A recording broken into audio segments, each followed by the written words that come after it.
Hello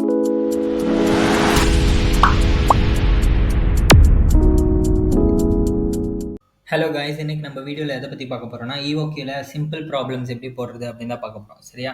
first question படிச்சிடலாம். Calculate the economic ordering quantity from the following particulars. Annual usage 20,000 units, cost per order 10 rupees, cost per unit 100 rupees, carrying cost 10% of cost. ஓகேவா? So இப்போ நம்ம வந்துட்டு இதை ஃபார்முலாவில் substitute பண்ண போகிறோம். நம்ம ஏபிசி என்னென்ன அப்படின்றத ஃபஸ்ட்டு எழுதிடலாம். ஓகே, ஸோ ஆனுவல் டிமாண்ட்னு பார்த்தீங்கன்னா நம்மளுடைய டோட்டல் குவான்டிட்டி பர் இயருக்கு வந்து நம்ம டோட்டலாக ப்ரொடியூஸ் பண்ணக்கூடிய குவான்டிட்டி அது வந்து எவ்வளோ கொடுத்துருக்காங்க. Annual usage 20,000 units. ஓகேவா? 20,000. அண்ட் அடுத்தது பி பார்த்தீங்கன்னா ஆர்டரிங் காஸ்ட். ஓகேவா? இங்கே பையிங் காஸ்ட் பர் ஆர்டர் கொடுத்துருக்காங்களே, ஒரு ஒரு ஒரு வாட்டி நம்ம ஆர்டர் பண்ணோம்னா நமக்கு வந்து ஆர்டரிங் காஸ்ட் எவ்வளோ வரும்னு பார்த்தீங்கன்னா 10 rupees வரும் பர் ஆர்டருக்கு. ஓகேவா? ஸோ அதான் வந்துட்டு ordering cost. Cost per unit வந்து ஒரு யூனிட்டை பர்ச்சேஸ் பண்ணுறதுக்கு 100 rupees, அதான் cost per unit 100. And S வந்து கேரிங் காஸ்ட். ஓகேவா? கேரிங் காஸ்ட் வந்து இங்கே பெர்சன்டேஜில் தான் மோஸ்ட்லி கொடுப்பாங்க. பெர்சன்டேஜ் வந்து 10% ஆஃப் காஸ்ட், அதாவது காஸ்ட் பர் யூனிட்ல 10% அப்படின்னு சொல்லியிருக்காங்க. ஓகேவா? 10%. ஓகே, ஸோ இப்போ இதை வந்துட்டு நம்ம ஃபார்முலாவில் சப்ஸ்டியூட் பண்ண போகிறோம். ஸோ EOQவோட ஃபார்முலா என்ன? Root of 2AB divided by CS. ஓகேவா? இதை வந்து நம்ம ஃபார்முலாவில் சப்ஸ்டியூட் பண்ணிடலாம். 2 இன்ட்டு A வந்து 20,000, B வந்து 10 rupees டிவைடட் பை சி வந்து cost per unit 100 into S வந்து 10%. ஓகேவா? ஸோ இப்போ நம்ம இதை வந்து சால்வ் பண்ணோன்னா நமக்கு என்ன வரும்? 40,000 வருது. 40,000க்கு வந்து நம்ம ஸ்கொயர் ரூட் எடுக்கணும். ஓகேவா? Square root of 40,000 200. 200 யூனிட்ஸ் தான் நம்மளோட எக்கனாமிக் ஆர்டரிங் குவான்டிட்டி. ஓகேவா? ஸோ இப்போ அதுக்கு வந்து நம்மள number of orders per year கண்டுபிடிக்க சொல்லியிருக்காங்க. Okay, so number of orders per இயர்னா total demand divided by economic ordering quantity. Total demand நமக்கு எவ்வளோ இருக்குது? 20,000 யூனிட்ஸ் இருக்குது. கரெக்டாக? அதுதான் நம்மளோட annual demand. Divided by economic ordering quantity 200. So 20,000 divided by 200 பண்ணோன்னா நமக்கு 100. ஸோ 100 ஆர்டர்ஸ் தான் நம்ம வந்துட்டு பர் இயருக்கு வந்து பிளேஸ் பண்ணுறோம். ஓகேவா? நம்பர் ஆஃப் ஆர்டர்ஸ் வந்து 100 ஆர்டர்ஸ் பர் இயர் வந்து நம்ம பிளேஸ் பண்ணுறோம். ஓகே, ஸோ அதான் வந்துட்டு number of orders per year.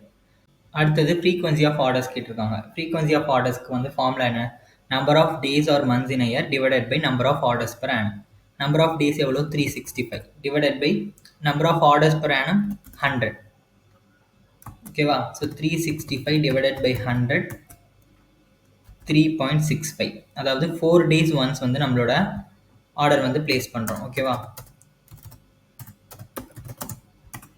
So ஒரு ஆர்டருக்கு இன்னொரு ஆர்டர் உள்ள கேப் வந்து 4 days. Okay, so problem number 1 வந்து முடிஞ்சிருச்சு. அடுத்தது problem number 2. From the following information determine the economic ordering quantity. Annual consumption 90,000 units. So A கொடுத்துட்டாங்க.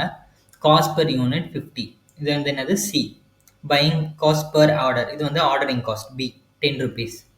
Cost of carrying inventory 10% of cost. So annual demand என்னது நமக்கு? 90,000.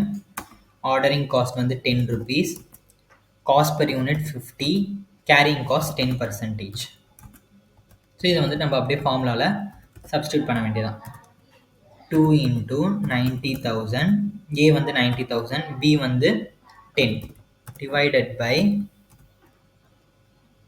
Ordering cost, sorry cost per unit எவ்வளோ? 50, C into carrying cost வந்து 10%.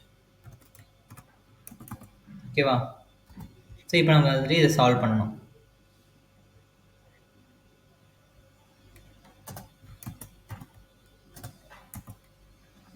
Solve பண்ணோன்னா நமக்கு 3,60,000 வருதா? இதுக்கு நம்ம ஸ்கொயர் ரூட் எடுக்கணும். ஓகேவா? Square root of 3,60,000 600. ஸோ டோட்டலாக 600 யூனிட்ஸ் தான் நம்மளோட எக்கனாமிக் ஆர்டரிங் குவான்டிட்டி. ஓகேவா? ஸோ இதுக்கு வந்து நம்மள number of orders per year கேட்டிருக்காங்க. டோட்டல் டிமாண்ட் எவ்வளோ? டோட்டல் டிமாண்ட் வந்து 90,000 divided by economic ordering quantity 600. 90,000 divided by 600 பண்ணோன்னா 150. ஸோ நம்ம பர் இயர்க்கு வந்து 150 ஆர்டர்ஸ் வந்து நம்ம பிளேஸ் பண்ணுறோம். ஓகே, அடுத்தது ஃப்ரீக்வன்சி ஆஃப் ஆர்டர்ஸ். ஒரு ஆர்டருக்கு இன்னொரு ஆர்டர் எவ்வளோ கேப் இருக்குது, எத்தனை டேஸ் கேப் இருக்குது அப்படின்னு பார்க்கணுன்னா number of days divided by number of orders 150. So 365 divided by 150 2.43, அதாவது 2 days. ஓகேவா, 2 days கேப் இருக்கு ஒரு ஆர்டருக்கு இன்னொரு ஆர்டர் பிளேஸ் பண்ணுறது. ஓகே, ஸோ ப்ராப்ளம் நம்பர் 2வும் போட்டாச்சு. அடுத்தது problem number 3. economic ordering quantity from the following information. annual usage 6000 units. So annual usage per year வந்து 6000 units. இது வந்து நமக்கு A. cost of materials per unit வந்து 20 rupees C. cost of placing an order 60 rupees. இது வந்து B. carrying cost per unit 2. இது வந்து S. ஓகேவா, ஸோ ஆனுவல் டிமாண்ட் எவ்வளோ நமக்கு கொடுத்துருக்காங்க, 6000 யூனிட்ஸ். 6000. ஆர்டரிங் காஸ்ட் வந்து 60. Cost of material per unit வந்து 20. அண்ட் கேரியிங் காஸ்ட் வந்து இதில் 2 கொடுத்துருக்காங்க. ஓகேவா, ஸோ இந்த சம்முக்கும் இந்த சம்முக்கும் என்ன டிஃப்ரென்ஸ், ப்ராப்ளம் 2க்கும் ப்ராப்ளம் 3க்கும் என்ன டிஃப்ரென்ஸ்னால், கேரியிங் காஸ்ட் வந்து 10%ன்னு சொல்லி பர்சன்டேஜில் கொடுத்துருக்காங்க. இந்த சம்மில் பாருங்கள், கேரியிங் காஸ்ட் வந்து 2 rupees பர் யூனிட்டுக்கு வந்து 2 rupeesன்னு சொல்லிட்டான். ஸோ அவனே கேரியிங் காஸ்ட் வந்து பர் யூனிட்டுக்கு எவ்வளவோ அமௌண்ட் அவனே கொடுத்துட்டான், பர்சன்டேஜில் கொடுக்கல. ஸோ அதனால் நம்ம வந்துட்டு ஃபார்முலாவில் என்ன பண்ண போகிறோம்னா, டிவைடட் பை சிஎஸ்ன்னு இருந்தது இல்லையா, அதில் வெறும் எஸ் மட்டும்தான் நம்ம ஆட் பண்ண போகிறோம். ஓகேவா, 2AB டிவைடட் பை எஸ், அவ்வளோதான். சி அந்த இடத்துல வராது. அங்கே எதுக்கு நம்ம சிஎஸ் வந்து முன்னாடி உள்ள ஃபார்முலாவில் யூஸ் பண்ணோம்னா, ரேட், அதாவது காஸ்ட் பெர் யூனிட்ல இருந்து 10% அப்படின்னு சொல்லியிருப்பாங்க. ஸோ அதனால காஸ்ட் பெர் யூனிட்டோட நம்ம 10% மல்டிப்ளை பண்ணியிருப்போம். 50 × 10%ன்னு டினாமினேட்டரில் மல்டிப்ளை பண்ணியிருப்போம். ஓகேவா, ஸோ அதுக்காக தான் அவங்க வந்துட்டு பர்சன்டேஜில் கொடுத்துருந்தாங்க. ஸோ இப்போ அவங்க டேரெக்டாக வந்து அமௌண்ட்டே கொடுத்துட்டாங்க. ஸோ அதனால அந்த ரேட்டை மட்டும் நம்ம எடுத்துக்கிட்டா போதும், காஸ்ட்டோட மல்டிப்ளை பண்ண வேண்டாம். ஓகேவா, ருப்பீஸே அவங்க கொடுத்துட்டாங்க. ஸோ கேரிங் காஸ்ட் வந்து 2 rupees. ஓகே, ஸோ இப்போ இதை வந்து நம்ம ஃபார்முலாவில் சப்ஸ்டியூட் பண்ணலாம்.